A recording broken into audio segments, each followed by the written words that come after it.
Welcome back, everyone. This is another video I'm doing on the Lost Albums by Bruce Springsteen. 7 records that were never released, 5 that really stand as like individual records, and this is one of them, Faithless. I say 5 because the box set has 2 records, a double album, the LA Sessions from '83, and then Perfect World. There are more compilations. I mean, LA Sessions '83 is definitely from a particular period, but they're not really designed in the same way that some of these records are to be heard as like this is a lost album. But Faithless clearly is. Faithless was recorded for a Western movie that everybody's kind of, at least in the Springsteen camp, is pretty tight-lipped about what it might be. There have been rumors that it's a Scorsese film that was in development. I mean, we know it's a Western. Springsteen has called it a spiritual Western. There are also rumors, which I think is probably in some ways most likely, but yet I'm not totally convinced, that this was going to be the soundtrack for a film adaptation of Cormac McCarthy's Blood Meridian. Now, I started reading Blood Meridian recently. I've tried a few times. It is not easy reading. It is not like something light we take to the beach. We read Cormac McCarthy's Blood Meridian, but it is. I'm taking to it this time. It is something to really partake in, and especially if you're interested in history. It is brutal. It is the bloodiest, just one of the most disturbing as far as violence and gore and bloodshed and battles and scalpings and corpses lying around, and just I mean, Faithless, if it's going to be the name of the soundtrack for this, feels kind of spot on. But what I don't really get, and no spoilers please, because I'm not making my way through it, I don't get the whole religious salvation in a spiritual Western unless this drastically changes tone towards the end, which it might. But that does seem like maybe the most likely, just because there's been, if you look it up on IMDb, or if you look up Blood Meridian or search it around on the internet, it has been in production or talks of production with different directors attached to it, going back to around 2004, which fits this timeline perfectly because he wrote this in 2005, 2006, the soundtrack for a movie that didn't yet exist. But he got excited enough about it and he must have felt it was coming soon, that he could start working on this soundtrack. So, and we also know there's been articles. I found one recently in the New York Times where Springsteen talks about books that were most inspirational to him that he really loved. The whole article is interviewing him about books he read. I'll see if I can find it and link to it below. But he does talk about Blood Meridian as being an extremely important book for him. And you can kind of see how that book has informed his writing, and not just on this record, but on other records as well.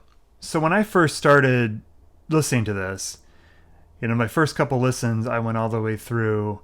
I think like a lot of people are, and just kind of getting the lay of the land, looking for highlights. I was always very aware, though, what I was listening to. I am an albums guy. I'm always talking about albums. I'm very rarely talking about songs, although I did mention a few videos before this one that I'm going to try to get into mentioning individual songs a little bit more often, and maybe throw together like compilations of individual songs that maybe fit a theme. But when I'm going through this initially, and I'm aware of what album I'm listening to, Faithless is the one out of all of them. It's the one that kind of immediately made me stand up and take notice. In some ways, it was the most digestible album, the one I could wrap my head around the most, even though we're missing the movie, we're missing the context of what this is. Unlike a lot of soundtracks, especially soundtracks done by individual artists, this is not, mostly instrumental music and a few songs with vocals, with lyrics.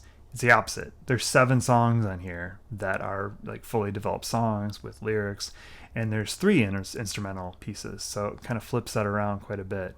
So this album was written really quickly. It was written in 2 weeks when he was with his daughter. She rides horses, equestrian, and you can kind of tell it does feel like it's drawn from the same cloth. I guess one song might have been written later, and that was by Master's Hand, but it doesn't sound like it was written too much later than this record. And then this record was recorded between Devils and Dust, the end of the Devils and Dust tour, or I guess a break from it maybe before it concluded, and then before the Seeger sessions started. And I think this record really benefits from kind of that focus, maybe the lack of second guessing that he does so often when he's trying to put together an album, because it does feel very unified. It just works. And like I said, it was sort of the most accessible for me. Like, I listened to it several times in the morning, like Sunday morning music, which I think this is kind of perfect for.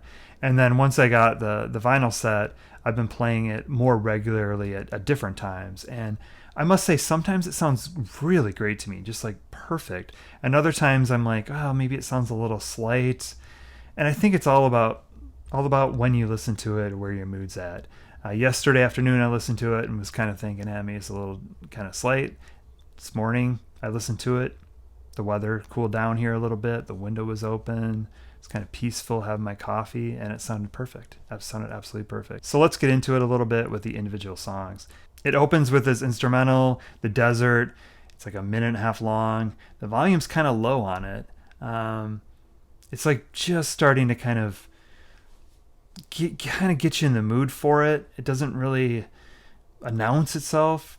Maybe if you turn the stereo way up, it does. And then Where You Going, Where You From really feels like the beginning of the album. It starts to really open up with that song.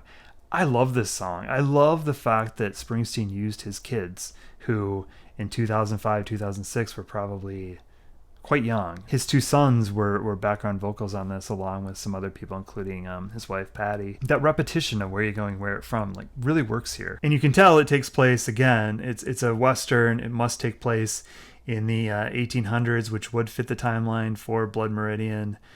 I love the last two lines of this song.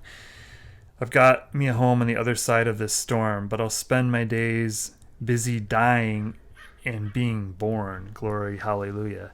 The busy dying and being born is like a kind of a flip of the Dylan line.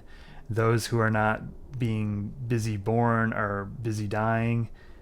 I think, if this is Blood Meridian or a similar kind of Western set in the 1800s where it's very bloody, I think it's kind of spot on to say that you spent your days busy dying and being born. I mean, in this case, I guess religious salvation. You're almost like wanting to die, maybe, or ready to die and being born, like knowing maybe what comes after, like the whole born again thing.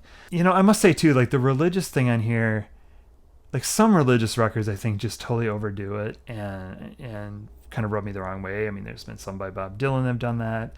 I think kind of to a much smaller extent, the last Nick Cave and the Bad Seeds record does that. This record, I don't really feel that. I feel like there's more of a struggle here, and maybe like earned salvation, and sometimes it's finding like a partner, it's finding a woman, less than maybe more of a one-dimensional kind of thing, although it seems very strange to ever call Mr. Nick Cave one-dimensional. I'm not. And then just the title of the record, Faithless. I mean, these guys in these Westerns, these characters are probably not really good people. I mean, the body count, what they've racked up doing what they do, is probably pretty high. The song Faithless, this is a preview when the album was first announced. They were trickling out singles about every 2 weeks there for a while, and Faithless was the song that was chosen to represent this record. Looking at it now, I don't think that was a really good choice. It makes it seem like it's maybe mellower or more expected than it really is. But it is a good song, and I think it does fit well within the context of this record when you hear it. Descriptive language from Bruce. I stood in the fields of the mountainside, looked across the open lands. I walked in the valley near an endless sky. Faithless, faithless, faithless. Then I found you. Next song, All God's Children. This is a really interesting one. I mean, this is the one where he's gotten compared to Tom Waits. When I played it, my girlfriend was like, "Whoa!" When it came on, but in like a good way. Like, wow, this sounds really cool, really different. He uses a choir on here, kind of similar, a lot of similar background vocals that he did to Where You Going, Where You From. But this is the one where it sounds bad to say it sounds like Tom Waits because you think it more of a parody. Like Tom Waits can sound like a parody of himself, but it really does seem like vital to this record, and it seems really authentic. Now I don't know how the song would appear if he just was thrown on to like, I don't know, Letter to You or something. I think it would be like, what is that weird song he's doing here? It doesn't really fit, but it does fit on this record. It fits with the concept, it fits with the theme. All God's children got a place on this earth. And then it repeats over and over. I ain't been to heaven, but I've been to hell. I'm rolling with the moon and rising with the sun. I'm rolling with the moon and rising with the sun. I'll be ready when the rapture comes. Glory, hallelujah. Some get raised and some fall down, lost in the rags and the bones and the blood of the ground. There's glory in the morning. And then just, this repetition, glory, hallelujah, this boot stomping kind of song. I think it fits in this record really well. It's definitely stands out a little bit, but it doesn't sound out of place in the least bit. God Sent You is more of a salvation song maybe, but finding it in another person, finding it in a woman, being just totally lost. I was lost on the road that I traveled between the high mountains and the sea. I prayed for you this morning and God sent you to me. Or now though the darkness lingers all around us and darkness is all I see, though the wine in my glass has turned to dust, God sent you to me. The instrumentation on most of this is like Springsteen on guitar. He's playing most of these instruments himself. I guess he recorded by himself. And then later, Ron Anello went in and added upright bass and some other instruments to it to probably beef it up a little bit. It does not sound like it was tampered with. It does not sound like things were added later. Now, one thing about God Sent You that part of me just hesitates to bring this up because I don't necessarily want to be the one to introduce it, but whatever. It's something that I think I'll get used to, and maybe it won't bother other people. But I know like these songs are not, for the most part, like I guess the vocals aren't tweaked at all. Like he did these 7 albums, and Ron Anello went back in and added some parts. I mean, some of these albums were in various states at different times as far as track listings and were sort of finalized for these releases. But unlike some of the other box sets, like the Darkness on the Edge of Town one or the River one, where he went back in and kind of redid vocals, that's not the case with these 7 albums. There is one line though that I was like, something's different, and it might not have been like a retouch recently, but you can tell he punched in a different line in the recording. It's sort of obvious. It sounds like the mic setup's different, or it's just different. If you do any kind of home recording, you can tell that too sometimes. You just got to match things up perfectly for it to sound like it it's part of the original song. So what happens is I'm listening to this and I can tell that something seems a little punched in, and I'm having a little trouble like figuring out what the line is. And then I go to the lyric sheet. What I see is, God sent you to me when faith was so hard to see. God sent you to me. His inner light is my patience. His inner light is my patience is not there. Instead, and actually it's shown on the streaming version, you can pull up the lyrics, and it says, and this is what you hear on the record, through his inner light forsake temptation. But you can tell it's punched in, and you can hear it twice when they do the chorus. But anyway, like I said, kind of don't pay too much attention to this, but I just did find it a little interesting. It's the one thing on this record that kind of throws me off just for a split second. It's not done quite as well as it could have been. The next song, Going to California, just really evokes California, where the women are as pretty as pearls, where the rivers bring whiskey and gin, and the Spanish senoritas twirl. The Spanish senoritas twirl. I'm going to California, where the sun spits into deep blue sea at the end of the day, with Mother Moon on her way. You can feel what it's like to be free. You can almost feel what it's like to be free. I'm going to California. Fits in well with the theme of this whole thing. Like this album, like I said, just really flows one song into another, even when you've got something like All God's Children in here. My Master's Hand, apparently the song was added a little bit later. I don't get the idea that it was too much later, at least that's what it says in the book. This is sort of like the main song. There's a theme version of it that comes at the very end of the record, and the what sounds to me like it would be like the main song that you would hear in the soundtrack if this movie ever got made. This time it's like he's a tool of God. He'll be the hammer in his master's hand. This is like total conversion. On the days our souls rise higher, I'll wear the robes of flame and fire. When I reach those blessed lands, I'll lie in the shelter of my master's hand. I'll lie in the love of my master's hand. Again, if this is Blood Meridian, something's going to change in those last 2/3 of the book. It's like I said, it's not easy to read. This ends with, or before my master's hand gets repeated in a really special way. I really love the instrumental version. We have one more song called Let Me Ride. This is definitely a highlight too of the soundtrack. Let Me Ride is like, it mentions this in the book, it's almost like it taps a similar vein to Land of Hope and Dreams, where that one was get on this train. This is like, Lord, give me a ticket and let me ride. And maybe it is that whole train to salvation or the promised land or what have you. This guy is clear in the song, this main character, I'm guessing, of the movie, not a good guy. Has lived a life of probably extreme violence, especially if it's based off Blood Meridian. You know, I've been a soldier, I remember you, an assassin, my shot was true, give me a ticket, Lord, let me ride. We drove them from their homes, coatless into the winter street. In a mountain's clearing, they grew so hungry they ate the bark from the trees. They saw my face, Lord, I wore no mask. It's not for forgiveness or mercy I ask, but give me a ticket. Well, give me a ticket and let me ride to heaven. So he's not asking forgiveness, but he wants that, he wants that salvation. It is a great record. I really like this. Like I said, it is one that's a little bit more dependent on mood, at least for me. The brevity of it, a couple listens I've had where I was like, wow, I almost prefer the streaming version because it just plays all the way through and I don't have to flip it in the middle. But this is a really nice like Sunday morning record. It sustains a mood really well. I mean, I think you could put this on pretty much for anyone. Doesn't have to be a Springsteen fan, and just play it. Especially you're in a mellow mood. It's a Sunday morning, it's a Saturday morning. I'm not saying Sunday morning for any religious reasons.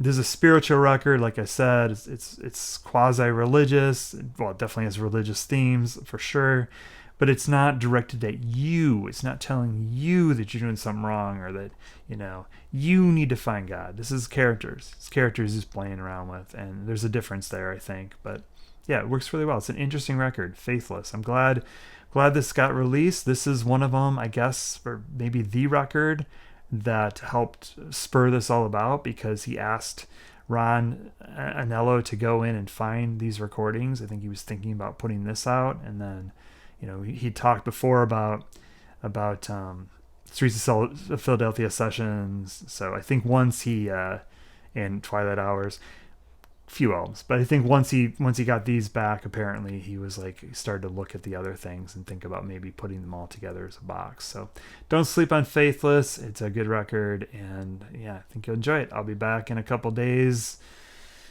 doing the next one. Some of these are trickier to tackle. Some of these I have just been waiting to get the lyrics because kind of some heavy stuff or some lyrics I can't really understand. Wasn't the case on Faithless at all. Thanks everyone.